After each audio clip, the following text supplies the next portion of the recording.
April 9th, 1998, the Herrig Brothers Poultry Farm, Albert City, Iowa.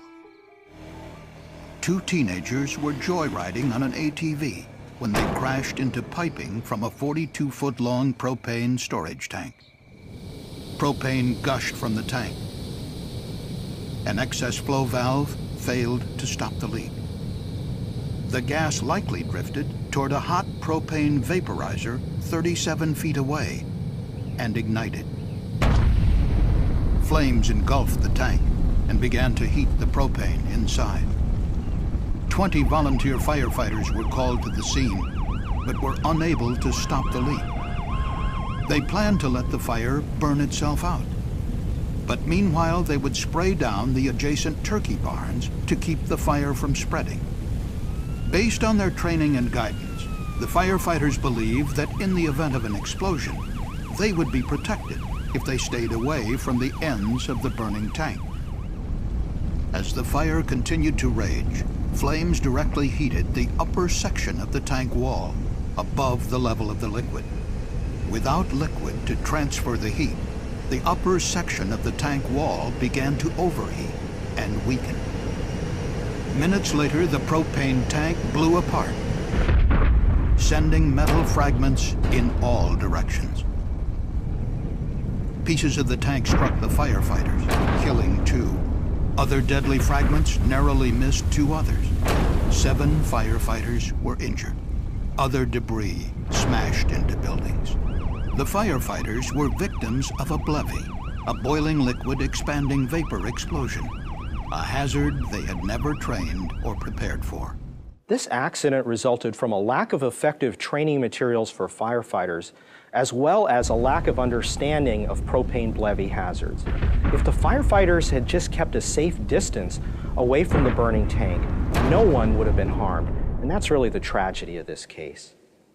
Chemical Safety Board investigations have revealed that many communities, companies and responders need to be more knowledgeable and better prepared.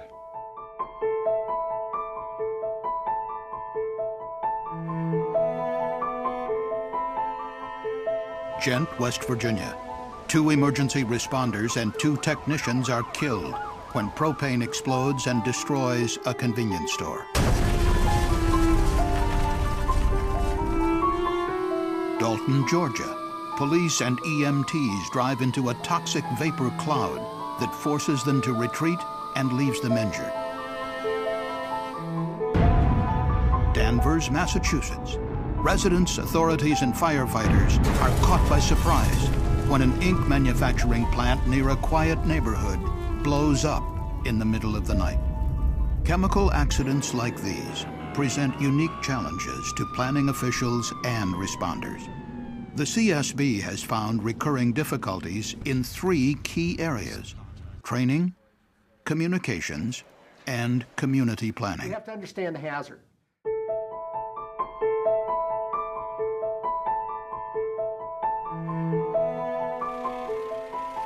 On the morning of January 30th, 2007, an inexperienced technician prepared to transfer propane between 2 tanks at a convenience store in rural Ghent, West Virginia.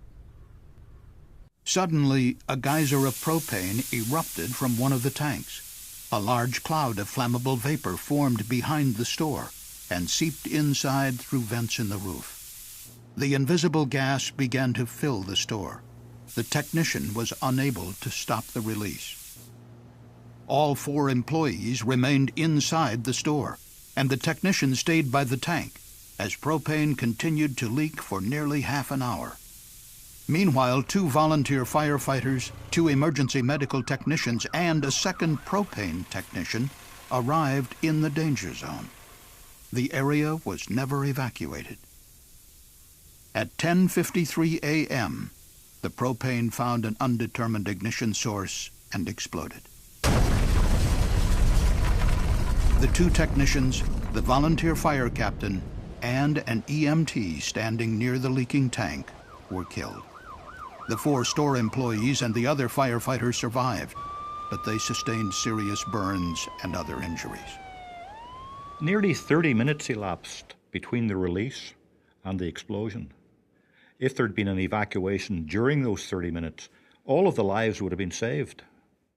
The CSB found the volunteer firefighters and the propane technicians were not adequately trained to handle propane emergencies. If you see that vapor cloud and you hear it and you smell it, you need to be leaving it alone, and you need to evacuate the area.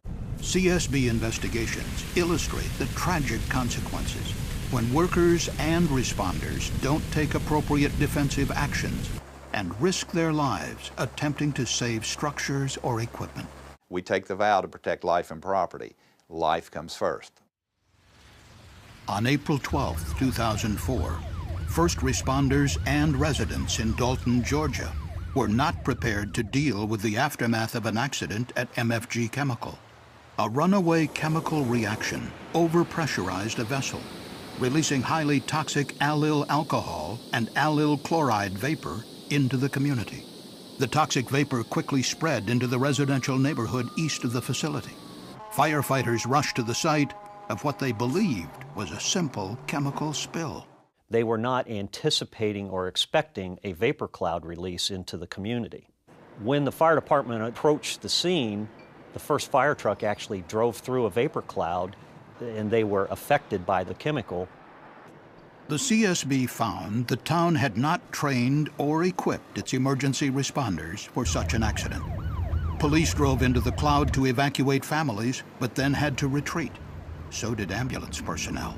The fire department had never planned for or conducted any drills associated with a toxic release from a facility.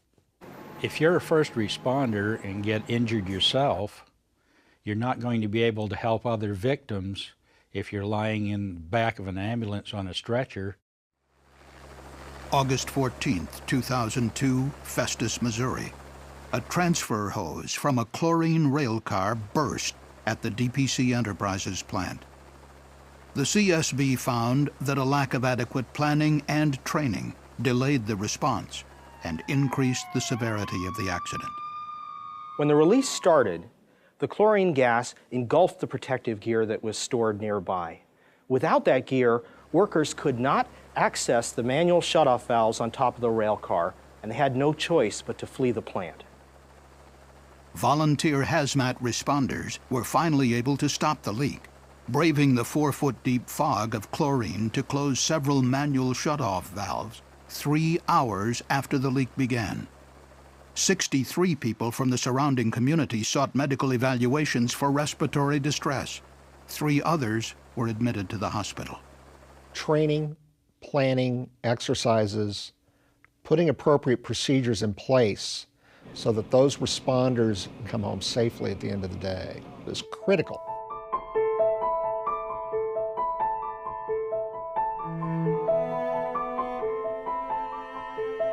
We just have an emergency alarm in progress right now. Do you know what area of the plant or anything? Well, I can't give out any information. Like I say, we will contact you with the proper information. In August 2008, a chemical explosion occurred at the Bayer pesticide plant in Institute, West Virginia. 2 workers were fatally injured. Authorities told tens of thousands of residents to shelter in place. Responders struggled to learn what chemicals were involved in the accident and what precautions they should take. We had reports it was in a larvae unit. Are you able to confirm or deny that? No, that's all. I'm only allowed to tell you that we have an emergency in the plant. At the end of the night, I knew no more than I knew driving up Interstate 64, and that was approximately 6 hours later. Per hazmat team, this smoke is toxic. CSB investigations show the need for effective communications between companies, responders, and communities, not only during a chemical emergency, but before a disaster strikes. The only way you can approach community preparedness is having a good understanding of the risks that are present in the community. And that means you have to develop communication with everyone who is handling the hazardous chemicals in that community. On November 17, 2003, a 6-hour-long chlorine gas release occurred at the DPC Enterprises facility in Glendale, Arizona. Residents and workers in a 1.5 square mile area needed to be evacuated, but the emergency notification system was inadequate. Police officers who did not have respiratory protection went door to door notifying residents. 5 officers were among the 16 people who required hospital treatment for chlorine exposure.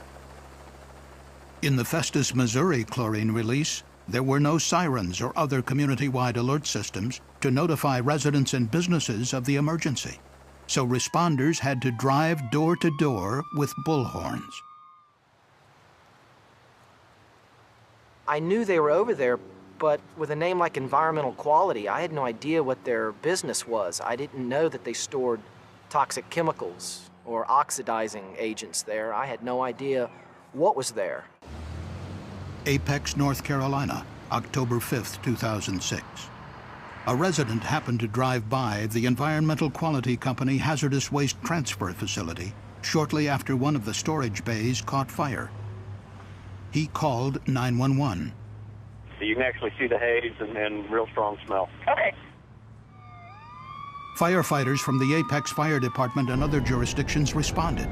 Flames spread quickly, burning through the roof and causing numerous 55-gallon drums of waste to burst, sending fireballs hundreds of feet into the air. As the fire spread, an unknown chemical haze began to drift over the town. But the plant manager was unable to tell the fire chief exactly what chemicals were stored at the facility. He said, but I can tell you generally what's in there. You've got large quantities of flammables, combustibles, oxidizers, pesticides, poisons, contaminated lead, contaminated mercury. The only thing I think left out of the 9 classifications was miscellaneous. Thousands of residents were ordered to evacuate their homes. About 30 people, including 12 police officers and 1 firefighter, were taken to local hospitals for respiratory distress and nausea. We were operating strictly on a large event of an unknown chemical and erring on the side of safety by going with our worst case scenario plan. Local communities, local jurisdictions have a right and an obligation to know what threats are in their communities so that they would know how to deal with them. Jacksonville, Florida, December 19, 2007. Firefighters faced a similar situation, not knowing all the chemicals involved in a massive explosion and fire at the T2 Laboratories facility. The company had provided officials with an incomplete list. T2 Laboratories produced a highly toxic gasoline additive. On the day of the accident, a runaway chemical reaction ruptured a large processing vessel. The contents ignited, creating a fireball and mushroom cloud that rose some 2,000 feet high, dwarfing the towers visible in the foreground of this Coast Guard security video. Surveillance cameras showed the resulting blast wave blowing out windows of nearby businesses and injuring office workers up to 750 feet away. 4 workers in the plant were killed. 33 other people were injured. So within 10 minutes on the scene, we had a good grasp of the magnitude of the problem. This facility housed multiple types of chemicals, and for our perspective from the hazardous material side, it makes kind of a worst case scenario. I truly was concerned for the safety of the people that work with us. You had cars on fire, you had shrapnel everywhere, you had small explosions continuing to take place, and we just go back and rely on our training. The response to the T2 explosion by the Jacksonville Fire Department shows the importance of pre-planning, training, and conducting exercises and drills. And the response was very effective with no injuries of any first responders.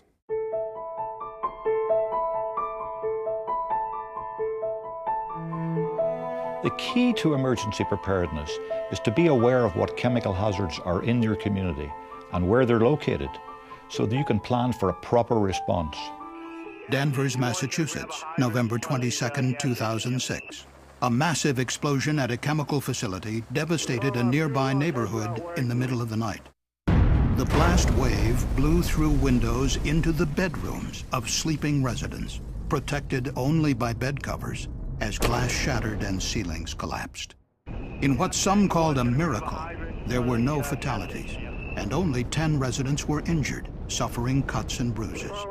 CAI, an ink manufacturer, was located on an industrial site where flammable solvents had been stored and used for decades. Yet residents of the Danversport neighborhood, which grew up nearby over the years, were unaware of the potential danger. An operator likely forgot to turn off the steam heating for an ink mixing tank before leaving for the night. The steam continued to heat flammable solvents in the tank for more than 8 hours, causing them to boil.